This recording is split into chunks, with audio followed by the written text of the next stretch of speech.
একটা বিড়াল যদি সিংহ হইতে চায় তো সবার প্রথম যে জিনিসটা তার ছাড়তে হবে সেটা হলো ইঁদুরের পিছনে ভাগা। আর সেটা যদি সে না করতে পারে তার আলটিমেটলি কিন্তু ওই সিংহ হয়ে ওঠা জীবনও হবে না। সো আমাদের লাইফেও সেম, আমরা যদি অ্যাকচুয়াল সাকসেসফুল হইতে চাই বা আমাদের লাইফে কিছুটা করতে চাই, আমাদের নিজেদের লাইফ আপগ্রেড করতে চাই, তাহলে আমাদের এইসব ইঁদুরের পিছনে ভাগা বা যেসব জিনিসে আমরা ডিস্ট্র্যাক্টেড হব এবং ডিস্ট্র্যাক্টেড হইতে আমাদের ভালো লাগবে, আমাদের ডোপামিন হিট করবে ঠিকই, বাট কোনো ভালো দিকে ডোপামিন হিট করবে না।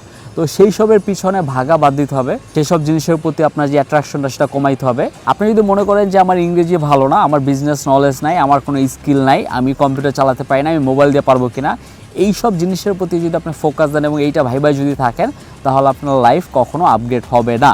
আপনি যদি আপনার লাইফটা বেটার করতে চান বা নিজেকে আপগ্রেড করতে চান, তাহলে আপনার অবশ্যই স্যাক্রিফাইস করতে হবে। আপনি যদি বিড়াল থেকে সিংহ হইতে চান, ইউ হ্যাভ টু স্যাক্রিফাইস, এবং এর কোনো বিকল্প নাই। এবং এমন জিনিসই স্যাক্রিফাইস করতে হবে যেটা এখন বর্তমানে আপনাকে ডোপামিন দিতেছে, বাট ইন দ্য ফিউচার হয়তো বা দিবে না।